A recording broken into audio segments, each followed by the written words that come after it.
ಎಲ್ಲ ನನ್ನ ದೊಡ್ಡ ತುಮಕೂರಿನ ಆತ್ಮೀಯ ಹಿತೈಷಿಗಳಿಗೆ ನನ್ನ ವಂದನೆಗಳು. ನಾನು ಫ್ಲೆಕ್ಸ್ಗೆ ಸಂಬಂಧಿಸಿದಂತೆ ನಮ್ಮ ದೊಡ್ಡಬಳ್ಳಾಪುರದ ಶಾಸಕರಾದಂಥ ಧೀರಜ್ ಮುನ್ರಾಜ್ ಅವರ ಬಗ್ಗೆ ಒಂದು ಫ್ಲೆಕ್ಸ್ಗಳ ಬಗ್ಗೆ ಒಂದು ಸ್ಟೇಟಸ್ ಹಾಕಿದ್ದೆ. ಏನಪ್ಪ ಅಂತ ಹೇಳಿದ್ರೆ,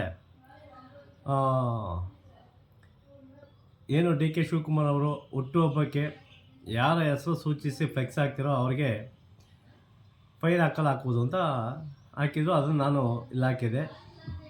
ಅದಕ್ಕೆ ಸಂಬಂಧಿಸಿದಂತೆ ನಮ್ಮ ಗ್ರಾಮದ ಮಾಜಿ ಗ್ರಾಮ ಪಂಚಾಯಿತಿ ಅಧ್ಯಕ್ಷರು, ಮಾಜಿ ಸದಸ್ಯರುಗಳು ಒಂದು ಕಾಮೆಂಟ್ ಹಾಕಿರ್ತಾರೆ. ಇವ್ರಿಗೆ ಯಾರ್ದು ಕಾಣಲ್ಲ, ಅವರೊಬ್ಬರದೇ ಕಾಣೋದು, ಕಾಮಲೆ ಕಣ್ಣಿಗೆ ಕಾಣೋದೆಲ್ಲ ಹಳದಿ ಅನ್ನೋದು ಒಂದು ಕಾಮೆಂಟ್ ಹಾಕಿರ್ತಾರೆ. ಗೌರವಾನ್ವಿತ LIC ಮಂಜಾತನವರೇ, ನನಗೇನೋ ಕಾಮಲೆ ಕಣ್ಣು ಅಂತ ನೀವು ಹೇಳ್ತಾ ಇದ್ದೀರಾ. ನೀವು ಯಾವ ಡಾಕ್ಟರ್ ಆದರೂ ನನಗೆ ಗೊತ್ತಿಲ್ಲ. ಆದರೆ ಇಲ್ಲಿ ನಿಮ್ಮಲ್ಲಿ ಸ್ವಲ್ಪ ಪ್ರಶ್ನೆಗಳು ಕೇಳ್ತೀನಿ, ದಯವಿಟ್ಟು ಉತ್ತರಿಸಿ. ನಂದು ಕಾಮಲೆ ಕಣ್ಣು ಬೇರೆ ಏನು ಕಾಣಲ್ಲ. ನೀವು ಹಿಂದೆ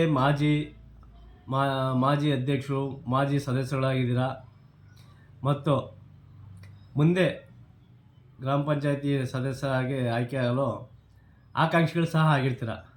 ಇಲ್ಲಿ ನಾನು ಕೇಳೋದು ಇಷ್ಟೇ, ಏನೀಗ ಇಲ್ಲಿ ಗುಟ್ಟದ ಮೇಲೆ ಡೆವಲಪರ್ಸ್ ನಿವೇಶನ ಮಾಡಿರ್ತಾನೆ. ಆ ನಿವೇಶನದ ಎಲ್ಲ ನೀರನ್ನು ಗ್ರಾಮದ ಕಡೆ ತಿರುಗಿಸ್ತಾ ಇದ್ದಾನೆ. ಅದು ನಿಮ್ಮ ಕಣ್ಣಿಗೆ ಕಾಣಲ್ವಾ? ಅಲ್ಲಿ ನಿಮಗೆ ಕಮಲ ಕಣ್ಣಿಂದ ವಾಸಿಯಾಗಿಲ್ವಾ? ಮತ್ತು ಏನು ಮುಂಭಾಗದ ಕಾಂಪೌಂಡ್ ಆಗಿರ್ತಾನೆ, ಅದು ರಸ್ತೆಗೆ ಹಾಕಿರ್ತಾರೆ, ಅದು ನಿಮಗೆ ಕಾಣಲ್ವಾ? ಮತ್ತು ಮೂರನೇದು, ಏನೀಗ ರಸ್ತೆಗಳಿರ್ತದೆ, ಆ ಎಲ್ಲನೂ ಸಹ ಅವನು ಓಪನ್ ಮಾಡಬೇಕು. ಆದರೆ ಕಾಂಪೌಂಡ್ ಕಟ್ಟಿರ್ತಾನೆ, ಅದು ನಿಮ್ಮ ಕಣ್ಣಿಗೆ ಕಾಣಲ್ವಾ? ಇಲ್ಲಿ ಕಾಮಲೆ ಕಣ್ಣು ನನಗೋ ನಿಮಗೋ? ಹಾಗೆ ಬಂದು ಏನಿವಾಗ KNS ಅವರು ನಿವೇಶನ ಮಾಡಿರ್ತಾರೆ, ಆ ಟೈಮಲ್ಲಿ ರಸ್ತೆಗಳೆಲ್ಲ ಪೈಪ್ಗಳು ಹಾಕಿದ್ರು. ಆಗದಂಥ ಸಂದರ್ಭದಲ್ಲಿ ಊರ ತನಕ ರಸ್ತೆ ಮಾಡಿಸ್ಬಿಡ್ತಾನೆ ಅಂತ ಹೇಳಿದ್ರೆ ಎಲ್ರಿ ಮಾಡಿಸಿದ್ರು? ಆ ರಸ್ತೆ ಮಾಡಿಸೋ ಬದಲು ಯಾರ್ಯಾರು ಎಷ್ಟೆಷ್ಟು ಏನೇನು ತಗೊಂಡಿದ್ದೀರಾ ಅಂತಕ್ಕಂಥದ್ದನ್ನ ಹೊರಗೆ ಇಡಬೇಕಾ? ಮುಂದಿನ ಆಕಾಂಕ್ಷಿ ತಾವು ಸಹ ಈಗ ರಸ್ತೆ ಒತ್ತುವರಿ ಮಾಡೋದೇ ಒಂದು, ಇಲ್ಲಿ ಗುಟ್ಟು ಮೇಲೆ ಡೆವಲಪ್ ಮಾಡ್ತಾ ಇರತಕ್ಕಂಥ ಡೆವಲಪರ್ಸು ಎಳ್ನೇದು ಬಂದು ಎಲ್ಲ ನೀರು ತಾಂಬಂದು ಈ ಕಡೆ ಊರ ಕಡೆ ಬಿಡ್ತಾ ಇದ್ದಾನೆ. ಅವಾಗ ಯಾರು ರೀ ಕಾಮಲೆ ಕಣ್ಣು? ನಿಮ್ದೋ ನಮ್ದೋ? ಅದ್ರ ಕಡೆ ಗಮನ ಕೊಡ್ರಿ. ಅದು ಮಾತ್ರ ಪ್ರಶ್ನೆ ಮಾಡೋಕ್ಕಾಗಲ್ಲ. ಯಾಕೆ? ಅವನು ಕಾನೂನು ಬಾಹಿರವಾಗಿದ್ರೂ ಪ್ರಶ್ನೆ ಮಾಡೋಕ್ಕಾಗಲ್ಲ. ಯಾಕೆ? ಮತ್ತು ಕೆಲವು ಸದಸ್ಯರುಗಳು ಏನೀಗ ನಮ್ಮ ಕೆಂಪಣ್ಣವ ಮನೆಯಿಂದ ಬೈಲಪ್ಪ ಮನೆ ತನಕ ಇದು ಮಾಡಿರ್ತಾರೆ, ಅದು ನೀರಿಗಲ್ವೇ ಅಂತೇಳಿ ನರೇಗಳು ಮಾಡಿರ್ತಾರೆ. ಅದನ್ನು ಏಕಾಏಕಿ ನಿಮ್ಮ ಪಕ್ಷದವರು, ವಿರೋಧ ಪಕ್ಷದವರು ಎಲ್ಲ ಸೇರ್ಕೊಂಡು ಚರಂಡಿಯಿಂದ ರೆಗ್ಯುಲೇಷನ್ ಪಾಸ್ ಮಾಡಿರ್ತಾರೆ. ಆದರೆ ಅದಕ್ಕೆ ವಿಷಯ ಬಂದಿರತಕ್ಕಂಥದ್ದು, ಚರಂಡಿಯಿಂದ ರೆಗ್ಯುಲೇಷನ್ ಪಾಸ್ ಮಾಡ್ತಕ್ಕಂಥ ವಿಷಯ ಅಂದು ಸಭೆಯಲ್ಲಿ ಇಟ್ಟಿರೋದಿಲ್ಲ. ಚರಂಡಿಯಿಂದ ರೆಗ್ಯುಲೇಷನ್ ಮಾಡ್ತಾರೆ. ಅದಕ್ಕೆ ಸಂಬಂಧಿಸಿದಂತೆ ಪಕ್ಕದ ಗ್ರಾಮದ ಒಬ್ಬ ಸದಸ್ಯ ಹಾಗೂ ನಮ್ಮ ಗ್ರಾಮದ ಸದಸ್ಯರ ಪತಿ ಒಬ್ಬ ಹೇಳ್ತಾರೆ, ಅದು ನಮ್ಮ ಗಮನಕ್ಕೆ ಬಂದಿಲ್ಲ, ಅದು ಹೆಂಗೆ ಮಾಡಿದ್ರು ಅಂತ. ಅದಕ್ಕೆ ಸಂಬಂಧಪಟ್ಟಂಗೆ ದೂರು ಕೊಡಿ ಅಂತ ಹೇಳಿದಾಗ ಕೊಡ್ತೀವಿ ಅಂತ ಹೇಳ್ತಾರೆ. ಆಮೇಲೆ ಏನು ಹೇಳ್ತಾರೆ ಗೊತ್ತಾ, ಒಬ್ಬ ಸದಸ್ಯರ ಪತಿ, ಇವಾಗ ನಾವು ದೂರು ಕೊಟ್ಟರೆ ಏನು ಗುಟ್ಟದ ಪಕ್ಕ ಇರ್ತಕ್ಕಂಥ ಓಟ್ಗಳು ಯಾವೂ ಬೀಳಲ್ಲ ಅಂತ ಹೇಳ್ತಿದ್ದಾರೆ. ಅವ್ರನ್ನೂ ಈ ಮುಖಾಂತರ ಕೇಳೋದು ಇಷ್ಟಪಡ್ತೀನಿ. ನಿಮಗೆ ಅಧಿಕಾರಕ್ಕಿಂತ ನಿಮ್ಗೆ ಅಧಿಕಾರನೇ ಮುಖ್ಯ ಆಯಿತು. ಊರು ಹಾಳಾಗೋದ್ರು ಅಲ್ಲಿ. ಈಗ ಪಕ್ಕದ ಗ್ರಾಮ ಸದಸ್ಯನೂ ಅಷ್ಟೇ, ನಿಮ್ಗೆ ಅಧಿಕಾರ ಮುಖ್ಯ ಆಯಿತು, ಗ್ರಾಮ ಹಾಳಾಗೋಲ್ಲಿ. ನಿಮ್ಮ ನಂಬಿ ಗೆಲ್ಸಿರ್ತಕ್ಕಂಥವ್ರು ಹಾಳಾಗೋದ್ರು ಅಲ್ಲಿ. ಇದು ಈಗ ಎಲ್ಲರೂ ತಿರ್ಗಾ ಈ ಏನೀಗ ಗುಟ್ಟು ಮೇಲೆ ಡೆವಲಪರ್ಸ್ ಮಾಡಿರ್ತಾರೆ, ಅವನು ಒತ್ತುವರಿ ಮಾಡಿರ್ತಕ್ಕಂಥ ವಿಷಯನೆಲ್ಲನೂ ಒಂದು ದಿವಸ PDO ರೇವತಿ ಮೇಡಮ್ ಜೊತೆ ರೀಸೆಂಟಾಗೇ ಮುಂದೆನೇ ನಿಮ್ಮ ತಾಲೂಕು ಬಿ ಜೆ ಪಿ ಧುರೀಣ ಅನ್ಬಾರ್ದು, ನಿಮ್ಮ ಪಕ್ಷದ ನಿಮಗೆ ಧುರೀಣರಾದಂತಹ SC/ST ಮಂಜೂರು ಹೌದು, ಈ ರಸ್ತೆ ಒತ್ತುವರಿ ಆಗಿದೆ ಮತ್ತು ಇವನ್ನೆಲ್ಲ ಮುಚ್ಚಿರ್ತಕ್ಕಂಥದ್ದು ಸುಳ್ಳು ಅಂತ ಹೇಳ್ಬಿಟ್ಟು ನಮ್ಮ ಮುಂದೆ ಹೇಳ್ತಾರೆ.